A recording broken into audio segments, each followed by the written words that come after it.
Assalamualaikum warahmatullahi wabarakatuh. Kami dari kelompok 1 ingin mempresentasikan tentang riset ekuitas merek pada kopi kapal api serta pengaruh brand association di setiap produk. Saya Cesar Afrizza Mulyawan dan rekan saya Aprian Kaisan, Dini Oktaviani, Nadila Hairani, dan Wendy Lovenia Mustafa.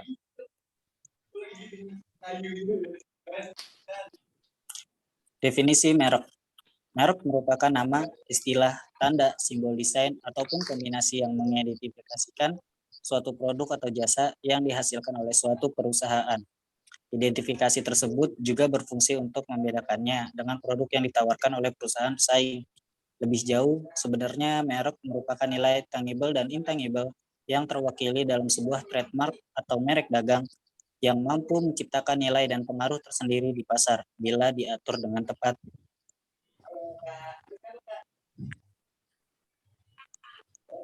Peran dan kegunaan merek.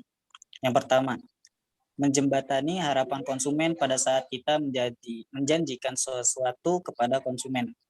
Yang kedua, merek merupakan atau memudahkan proses pengambilan keputusan pembelian oleh konsumen. Yang ketiga, merek menawarkan perlindungan hukum atas ciri dari keunikan produk yang dimiliki. Dan yang terakhir, merek menandakan tingkat kualitas tertentu sehingga pembeli akan melakukan pembelian berulang atau loyalitas konsumen. Strategi merek. Yang pertama, strategi perluasan lini produk atau product line extension strategi.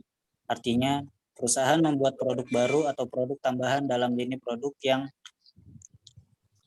sama dan menggunakan merek yang sama, tetapi dengan tambahan atau fitur tertentu seperti bentuk, rasa, kandungan, ukuran kemasan, dan lain sebagainya. Contohnya, Indomie goreng dengan Indomie goreng rendang. Yang kedua, strategi perluasan lini produk atau product line extension strategi. Strategi multi-brand adalah strategi di mana perusahaan menggunakan banyak merek untuk setiap produknya dalam kategori produk yang sama. Contoh, Lifebuoy, Lux, Dove adalah kategori sabun mandi dari PT Unilever. Yang ketiga, strategi merek baru atau new brand strategy. Strategi merek baru adalah penggunaan merek baru untuk meluncurkan produk baru. Biasanya dipilih oleh perusahaan dengan alasan tertentu. Di antaranya adalah dikhawatirkan jika produk baru gagal, maka bisa mempengaruhi merek dan produk yang sudah ada. Contohnya, Fresh Tea dari PT Coca-Cola. Yang keempat, ada strategi merek bersama atau co-branding strategi. Merek bersama adalah penggunaan dua merek untuk satu produk atau biasanya disebut juga kerjasama branding. Dan strategi ini ditempuh perusahaan untuk mendapatkan kekuatan dari masing-masing merek tersebut. Contoh, Oreo X Supreme dan Citato X Indomie Goreng. Yang kelima ada brand repositioning. Strategi reposisi merek adalah berbagai strategi yang dilakukan oleh perusahaan untuk melakukan penempatan atau penataan kembali merek. Contohnya ada Samsung. Definisi ekuitas merek. Ekuitas merek atau dalam bahasa Inggris brand equity adalah nilai tambah yang menempel pada sebuah produk atau jasa. Nilai ini berkaitan dengan bagaimana customer berpikir, berpendapat, dan bertindak mengenal merek bisnis. Singkatnya, ekuitas merek yang terbangun dapat menjadi salah satu faktor pengaruh keputusan membeli seorang customer. Berikut ada beberapa elemen brand equity. Yang pertama ada brand awareness atau kesadaran merek. Menurut Eker dalam Durianto 2001, kesadaran merek adalah kemampuan pelanggan untuk mengenali atau mengingat kembali sebuah merek dan mengaitkannya dengan suatu kategori produk tertentu. Yang kedua, ada brand loyalty atau loyalitas merek. Menurut Eker 2015, loyalitas merek brand loyalty merupakan suatu keterkaitan antara pelanggan dengan sebuah merek. Ukuran ini memberikan gambaran tentang mungkin tidaknya seorang pelanggan beralih ke merek lain yang ditawarkan oleh pesaing. Yang ketiga ada perceived quality atau kesan kualitas. Menurut Eker 2002, persepsi kualitas adalah persepsi pelanggan terhadap keseluruhan kualitas atau keunggulan suatu produk atau jasa layanan yang sama dengan maksud yang diharapkannya. Yang keempat ada brand association atau asosiasi merek. Menurut Eker dalam Simamora 2001, asosiasi merek adalah sekumpulan entitas yang bisa dihubungkan dengan suatu merek. Berbagai asosiasi merek yang kuat dan saling berhubungan akan menimbulkan suatu rangkaian yang disebut brand image atau citra merek. Semakin banyak asosiasi yang saling berhubungan, semakin kuat citra yang dimiliki oleh merek tersebut. Mengelola brand asosiasi adalah menciptakan asosiasi terhadap merek tersebut, sehingga sebuah produk dapat memiliki posisi yang strategis di pasar. Asosiasi merek juga bagian penting dalam membangun identitas karena membantu pelanggan mengingat suatu merek, karena kualitas unik yang ditawarkannya juga membedakan merek dari pesaingnya. Jika suatu merek mampu memenuhi harapan konsumen dan memberikan jaminan kualitas pada setiap kesempatan penggunanya, maka konsumen akan semakin yakin dengan pilihannya, dan konsumen akan memiliki kepercayaan pada merek.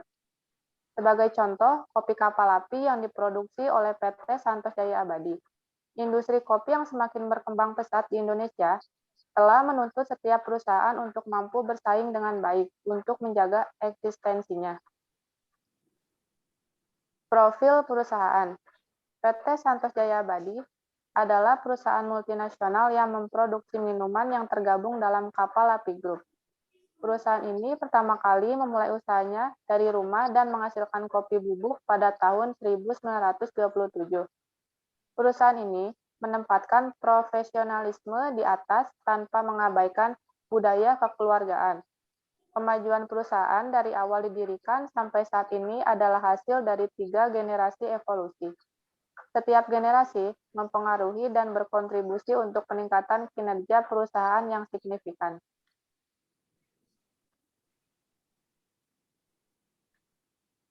Metode penelitian. Dalam penelitian ini, metode yang dipakai adalah kuantitatif, yaitu penelitian yang dimulai dari pengumpulan data, penafsiran, serta penampilan dari hasil banyak dituntut menggunakan angka. Setelah melakukan penelitian dengan metode pengambilan data, dilakukan dengan pengisian kuesioner secara online kepada responden yang berkaitan. Dari hasil pengolahan kuesioner, diperoleh profil responden yang menjadi sampel dalam penelitian ini.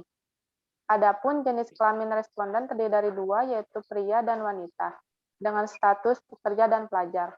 Selain itu juga diperoleh hasil dari brand asosiasi kopi kapal api adalah sebagai berikut. Hasil penelitian setelah dilakukan penyebaran kuesioner dengan pilihan jawaban ya dan tidak, dari ke 100 responden didapatkan data yang menjawab 10 asosiasi yang diuji terkait kopi kapal api seperti pada gambar tabel berikut.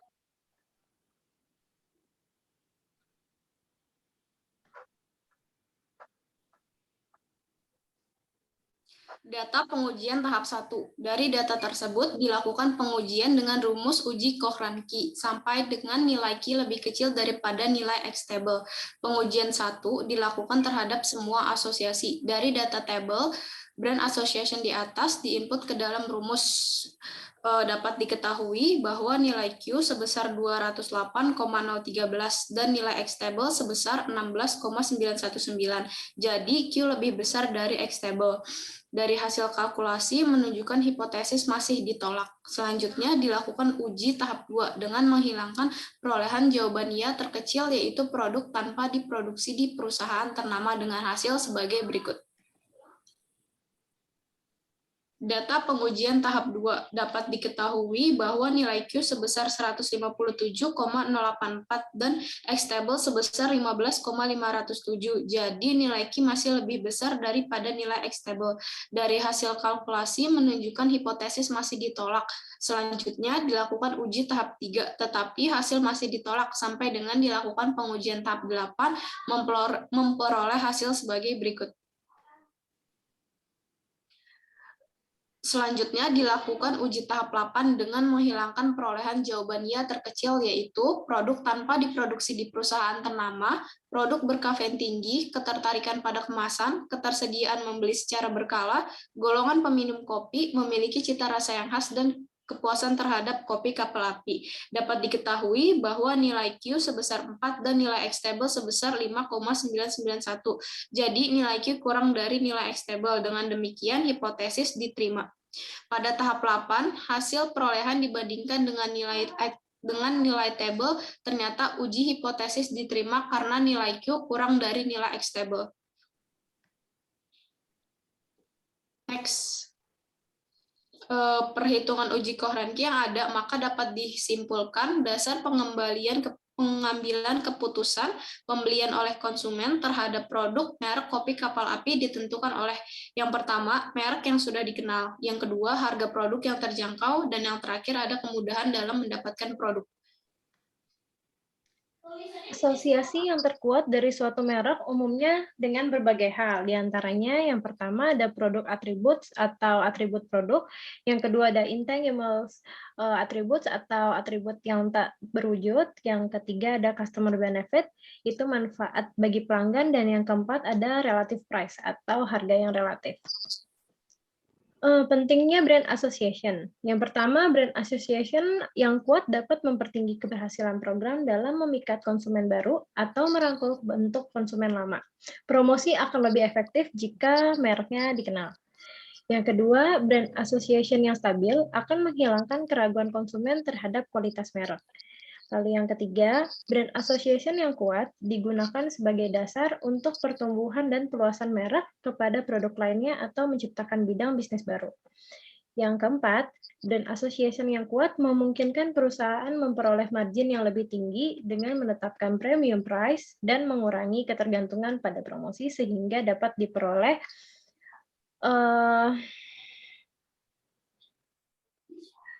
laba yang lebih tinggi. Lalu kesimpulannya, berdasarkan survei yang paling dominan berpengaruh adalah merek yang sudah dikenal.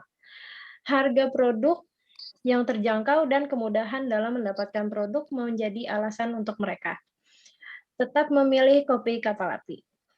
Selain itu, cita rasa yang khas juga berpengaruh terhadap niat beli masyarakat akan produk ini. Asosiasi merek yang diciptakan kopi kapal api itu positif, sehingga mampu menghasilkan pelanggan bahwa merek tersebut memiliki fitur dan atribut yang memuaskan kebutuhan mereka. Demikianlah presentasi dari kelompok kami. Jika ada kesalahan kata, kami ucapkan mohon maaf, dan terima kasih. Assalamualaikum warahmatullahi wabarakatuh. Waalaikumsalam warahmatullahi wabarakatuh.